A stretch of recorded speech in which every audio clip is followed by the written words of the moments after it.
Nagplano ba ka na mapalit o balay or kondo? Pero galibog ka kung RFO or pre-selling. Ayaw kalibog. Ako ipasabot si mo sa simple ng pamaagi. Let's go!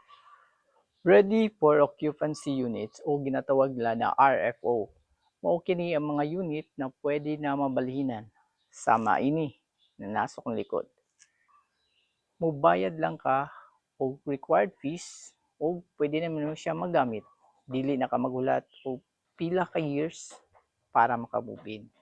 Pero syempre, mahal kay on the spot ang down payment bayaran or pila lang ka months.